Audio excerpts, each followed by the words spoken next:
Hello friends, कैसे आप सभी लोग। स्वागत है आप सभी का हमारे यूट्यूब चैनल इंग्लिश लिटरेचर 247 में। This is Hanif and today I am going to discuss some very important questions based on a very famous novel that is a fable by William Faulkner. तो आज के क्वेश्चंस हमारे इसी novel पर based होंगे। If you are preparing for UP PGT then this video is going to be fruitful for you. या आप किसी भी एग्ज़ाम की तैयारी कर रहे हैं जिसके सिलेबस में इस नॉवेल को रखा गया है, तो फिर ये वीडियो आपके लिए फ्रूटफुल होने वाली है। इससे पहले हमने कई सारी वीडियोस को यानी कि उसमें नॉवेल्स और प्लेस को डिस्कस किया है। यदि आपने उन वीडियोस को नहीं देखी है तो आप प्लेलिस्ट में जाकर वहाँ से वॉच कर सकते हैं। And if you want to join our Telegram channel the link is in the description box, और वहाँ से आप हमारे टेलीग्राम चैनल को ज्वाइन कर सकते हैं। किसी भी एग्ज़ाम की कंप्लीट नोट्स के लिए आप मुझे व्हाट्सअप कर सकते हैं। नंबर आपको वीडियो की डिस्क्रिप्शन बॉक्स में मिल जाएगा। शुरू करते हैं अपने आज की इस वीडियो को। तो जो हमारी नॉवेल है या फेबल है जिसको विलियम फॉकनर के द्वारा लिखा गया था, इसको पब्लिश किया गया था 1954 में, और पब्लिशर है रैंडम हाउस के द्वारा पब्लिश किया गया था। इससे पहले जो नॉवेल आई थी वो रिक्वीन फॉर अ नन, जो कि इससे पहले पब्लिश हुई थी, और इसकी जो बाद आई थी वो द टाउन आई थी। ये जो नॉवेल है ये कॉम्प्लेक्स एम्बिशियस नॉवेल है। अमेरिकन राइटर विलियम फॉकनर के द्वारा लिखा गया था, पब्लिश किया गया था 1954 में। ठीक है, कम से कम एक डिकेड का टाइम लगा था। ये नॉवेल है एलिगोरिकल है। इसकी सेटिंग रखी गई है फर्स्ट वर्ल्ड वॉर, और इसको जो है 2 अवार्ड भी मिले हुए हैं। एक तो होता है पुलित्ज़र प्राइज़ फिक्शन के लिए जो है 1955 में, और दूसरा नेशनल बुक अवार्ड है जो कि 1955 में मिला हुआ था। इसमें और भी काफ़ी इंपॉर्टेंट पॉइंट है जिसको आप खुद रीड कर लीजिएगा। अब हम MCQs पे आते हैं। तो हमारा जो फर्स्ट क्वेश्चन है, in which year was a fable published. आपको बताना है कि ये जो फेबल है इसको कब पब्लिश किया गया था। तो फर्स्ट का हमारा सही आंसर होता है C, 1954 में। Next question is second, who is the author of a fable. अब फेबल का ऑथर कौन है, राइटर कौन है। सेकंड का हमारा सही आंसर है B, यानी William Faulkner. Next question is third, which major literary prize did a fable win in 1955। 1955 में कौन सा एक मेजर लिटरेरी प्राइज होता है जिसको फेबल को मिला हुआ था।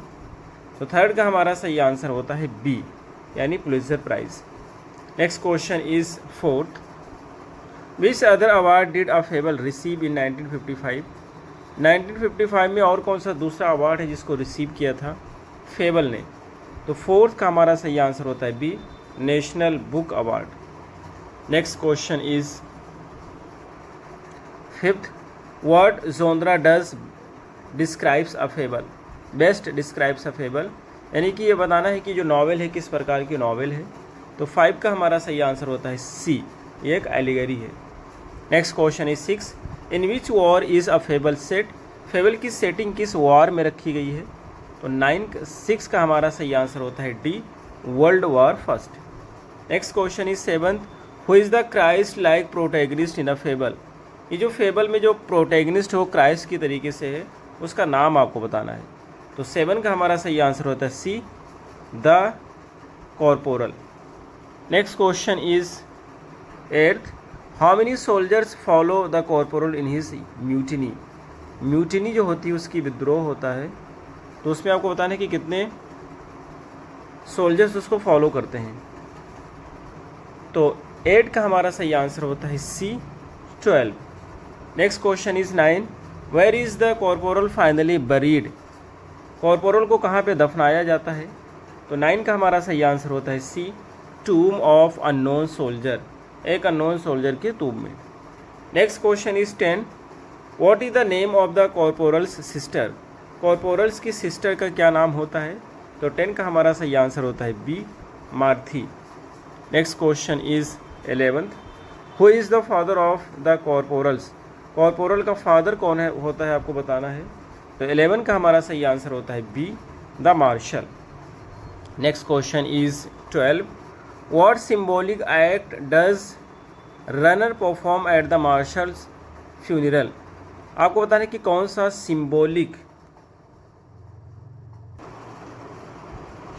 तो आपको बताना है कि इस कौन सा सिंबॉलिक एक्ट होता है जो कि रनर परफॉर्म करता है मार्शल के फ्यूनरल पर। तो 12 का हमारा सही आंसर होता है C, throws away a medal, medal को फेंक देता है। Next question is 13, which character betrays the corporal, corporal को कौन सा कैरेक्टर होता है जो धोखा देता है। तो 13 का हमारा सही आंसर होता है C, Polchek. Next question is 14, who is squad member denies the corporal, which squad member, कौन सा स्क्वाड मेंबर होता है जो कॉर्पोरल को मना कर देता है। तो 14 का हमारा सही आंसर होता है A, Pierre Bouc. Next question is 15, who executes General Gragnon, ये कहना चाहते हैं कि जो जनरल ग्रेगनन हो तो उनको फांसी कौन देता है। तो 15 का हमारा सही आंसर होता है D, Buckworth. Next question is 16, what role does David Levine play in the novel, इस नॉवेल में डेविड लेवाइन कौन सा रोल प्ले करते हैं। तो 16 का हमारा सही आंसर होता है बी, ब्रिटिश फ्लाइट ऑफिसर, ये ब्रिटिश फ्लाइट ऑफिसर का काम करते हैं। Next question is 17, what is the fate of David Levine, David Levine के साथ क्या घटित होता है। तो 17 का हमारा सही आंसर है बी, ही कमिट्स सुसाइड, वो जो है सुसाइड करके हत्या कर लेता है अपना। Next question is 18, what is the profession of corporal's wife, corporal की जो वाइफ होती है उसका क्या प्रोफेशन होता है। तो 18 का हमारा सही आंसर होता है सी, वो प्रोस्टिट्यूट होती है। Next question is 19, who is the African American preacher in the novel, preach में होता है जो उपदेश देता है। तो कहता है कि कौन सा व्यक्ति होता है जो अफ्रीकन अमेरिकन प्रीचर होता है इस नॉवल में। तो 19 का हमारा सही आंसर होता है B, Reverend Tobe Sutterfield. Next question is 20, who becomes disillusion after witnessing the corporal's execution, ये कहना चाहते हैं कौन सा व्यक्ति होता है जिसका मोह भंग हो जाता है, विश्वास हट जाता है उसका। तो वो जो है जब वो देखता है कि कॉर्पोरल को फांसी दे दी जाती है तो उसके साथ नाइंसाफ़ी होती है जिससे उसका मोह भंग हो जाता है, वो कौन सा व्यक्ति होता है। तो 20 का हमारा सही आंसर होता है सी, यानी कि the quartermaster general. Next question is 21, the novel draws strong parallels to which religious narrative, ये कहना चाहिए तो नॉवेल होती है वो दिखाती है किस रिलीजियस नैरेटिव को पैरेलल में दिखाती है। तो 21 का हमारा सही आंसर होता है C, the life of Christ को दिखाती है। Next question is 22, the corporal is executed along side how many criminals, ये जो कॉर्पोरल है वो कितने क्रिमिनल्स के साथ उसको फांसी दी जाती है। तो 22 का हमारा सही आंसर है फर्स्ट, यानी कि A. Next question is 23, what is destroyed by shell fire in the novel, कौन सी चीज़ होती है जिसको गोला बारी से डिस्ट्रॉय कर दिया जाता है। तो 23 का हमारा सही आंसर होता है C, the corporal's grave. Next question is 24, who offers the corporal a chance to escape execution, कौन सा व्यक्ति होता है जो कॉर्पोरल को मौका देता है कि वहाँ से वो भाग के चला जाए, उसकी फांसी ना हो। तो 24 का हमारा सही आंसर होता है C, the marshal. Next question is 25, the corporal's refusal to escape symbolizes what, corporal जो होता है इस्केप करने से मतलब इस्केप करने से मना करता है कि बच करके नहीं भागेगा, तो किस चीज़ को सिम्बोलाइज करता है। 25 का हमारा सही आंसर होता है सी, सेक्रीफाइस एंड मार्टरडम, सेक्रीफाइस को दिखाता है और मार्टरडम माने शहीद होना होता है तो उसको दिखाता है। Next question is 26, who leads the mutiny at the front, front पे म्यूटिनी को कौन सा व्यक्ति लीड कर रहा होता है। तो 26 का हमारा सही आंसर होता है सी, यानी कि the corporal. Next question is 27, what literary technique is prominent in a fable, fable में कौन से लिटरेरी टेक्निक को बहुत ज़्यादा यूज़ किया गया है। तो 27 का हमारा सही आंसर है B, stream of consciousness. Next question is 28, which character demands arrest alongside his mutinous soldiers, कौन सा कैरेक्टर होता है जो अपने विद्रोही सोल्जर्स के साथ में अरेस्ट की डिमांड करता है। तो 28 का हमारा सही आंसर होता है सी, यानी कि General Gragnon. Next question is 29, who is Maria in the novel, इस नॉवल में मारिया कौन होती है। तो 29 का हमारा सही आंसर होता है B, corporal's feeble mindset sister, corporal की जो होती है एक जो है कमज़ोर दिमाग की जो है बहन होती है। Next question is 30, which character was once an officer and later becomes a follower of corporal, कौन सा कैरेक्टर होता है जो कि पहले एक ऑफिसर था और बाद में फॉलोअर बन जाता है कॉर्पोरल का। तो 30 का हमारा सही आंसर होता है B, the runner. Next question is 31, who is the corporal often compared to, corporal को किससे कंपेयर किया गया है। तो 31 का हमारा सही आंसर होता है सी, जीसस क्राइस्ट।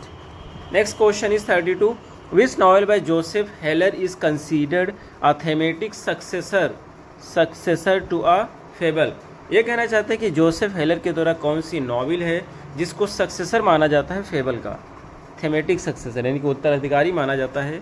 तो 32 का हमारा सही आंसर होता है B, catch 22। Next question is 33, what does corporal's execution represent symbolically, symbolically जो कॉर्पोरल का एग्जीक्यूशन होता है, फांसी होती है, वो किस चीज़ को सिम्बोलाइज करती है, रिप्रेजेंट करती है। तो 33 का हमारा सही आंसर होता है सी, यानी कि resurrection and moral power, resurrection यानी कि पुनर्जन्म और मोरल पावर को दिखाता है। Next question is 34, how long did Faulkner reportedly spend writing a fable, ये कहना चाहते हैं कि ये जो है नी विलियम फॉकनर ने कितना समय स्पेंड किया था फेबल को लिखने में। तो 34 का हमारा सही आंसर होता है सी, यानी कि ओवर अ डिकेड, लगभग दशक से ज़्यादा भी लग गए थे। Next question is 35, what is Faulkner's opinion of a fable, fable के बारे में फॉकनर क्या कहते हैं। तो 35 का हमारा सही आंसर होता है सी, यानी कि पॉसिबली हिज बेस्ट वर्क, वो कहते हैं कि ये जो नॉवेल है ये हमारा सबसे अच्छा वर्क है और ये बहुत ही इंपॉर्टेंट क्वेश्चन है। Next question is 36, which US publisher released a fable, a fable जो है किस यूएस पब्लिशर के द्वारा रिलीज़ की गई थी।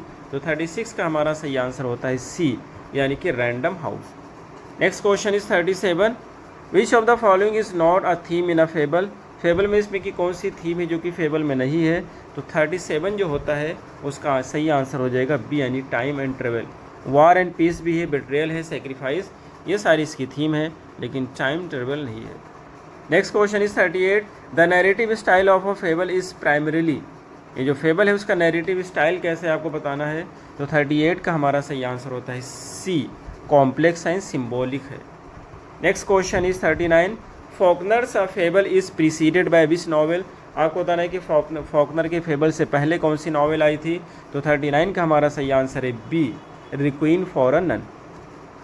Next question is 40, which novel followed a fable in Faulkner's biography, कौन सी नॉवेल होती है जो फेबल के बाद में आती है।